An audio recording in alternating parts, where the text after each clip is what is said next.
Saturday morning, 7 a.m. My job starts. You'll watch all 5 kids, every weekend. It's your responsibility now. That's how my daughter-in-law Natalie announced it. Not asked, announced. Like she was assigning a shift at work. My name is Patricia. I'm 64, a grandmother, a retired teacher. And until that morning, I thought my job was to love my grandkids. Not to raise them alone. We were at Sunday lunch. Her 5 kids were running around my house. Loud, sticky, beautiful chaos. I was happy. I always am with them. I make pancakes. I braid hair. I read bedtime stories when they stay late. But Natalie wasn't talking about staying late. She was talking about every Saturday, every Sunday, forever. My weekends, gone. She said it while passing me coffee, didn't look me in the eye. You're retired anyway, Mum. You have time. And we need our time as a couple. My son, Michael, nodded. Yeah, Mom. It'll be great. The kids love you. No one asked me. No one said, would you like to? No one said, thank you. My cup shook in my hand. Not from age, from heartbreak. Because love and duty are not the same thing. And I was being told my love was now my duty. I smiled. I always smile. I said, okay, sweetheart, we'll figure it out. Inside, something felt broken. Not because I don't love those kids. I'd die for them. But because I was being assigned, not chosen. I drove home that night in silence. My house was quiet, too quiet. I sat in my living room and looked at photos of me traveling, painting, reading, things I did on weekends, things Natalie just erased with one sentence.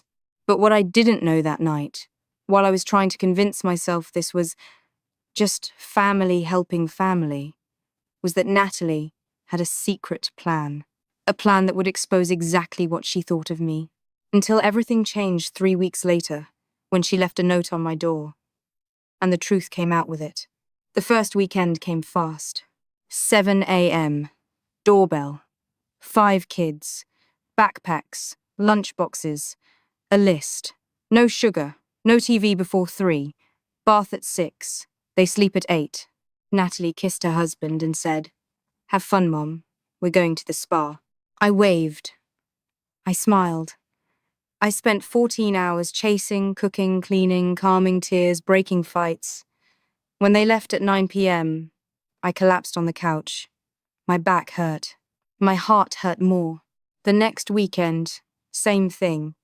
And the next, I stopped making plans. I stopped calling friends. I stopped painting. My Saturdays became diapers and juice boxes. My Sundays became laundry and exhaustion. I told myself, you're grandma. This is what grandmas do. But deep down, I knew. Grandmas choose to help. They aren't assigned. Then, I overheard her. I was picking up toys when Natalie came to drop off the kids. She was on the phone with her sister. Yeah, she's watching them every weekend now, she laughed. Free babysitting. Saves us $400 a week.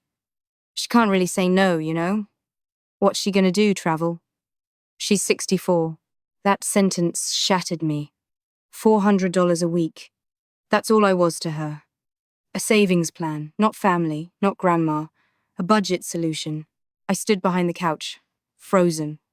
The kids were singing in the other room. I was smiling for them.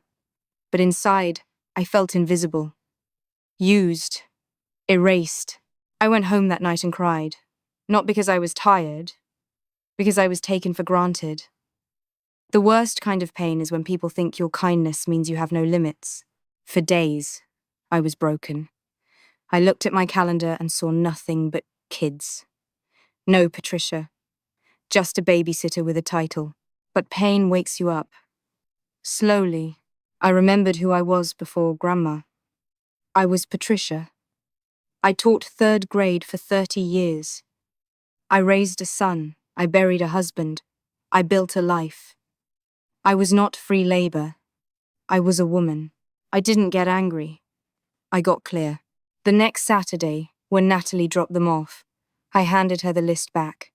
Natalie, I love these kids, but I'm not available every weekend anymore. I need my time, too. Her smile dropped. What do you mean? You have to. We planned on it. I'm not have to, I said softly. I want to. And I want to see them once a month, not every weekend. She went quiet. Then angry. So you're just going to abandon them? That was the moment I realized the truth. She didn't want Grandma. She wanted a free sitter, and I wasn't going to play that role anymore. Natalie stopped talking to me for 2 weeks. Michael called. Mom, she's upset. The kids miss you. Can't you just help a little more? I do help, I said. But I help with love, not obligation. Tell her that. 2 weeks later, a note appeared on my door. Natalie's handwriting. Patricia, we found a daycare. It's $420 a week. I didn't realize how much you were saving us. I'm sorry, I assumed your time was free. The kids asked if you can still come for dinner on Sundays. If you want to. If you want to. 3 words that changed everything. That was her apology. Not perfect, but honest. The first Sunday she brought them over, she didn't hand me a list. She handed me flowers. For your garden, she said. Because you deserve your weekends, too. We made pancakes together. I braided hair. We laughed. And when it was time for them to leave, I hugged each child and said, I'll see you next month, my loves. Natalie looked at me differently that day. Not like staff. Like family. My revenge wasn't loud. It wasn't cruel. I didn't cut them off. I didn't punish the kids. My revenge was boundaries. I taught her that love doesn't mean losing yourself. I taught her that Grandma's time is a gift, not a guarantee. Today, I see my grandkids once a month. And every time they run into my arms, it's because they want to, not because they have to. And me? I paint again on Saturdays. I travel again on Sundays. I am Patricia again. Moral: people will assign you roles that serve them. Don't let them. You can love deeply and still have limits. The truth exposes people who take you for granted, and a woman who chooses herself teaches everyone else how to respect her.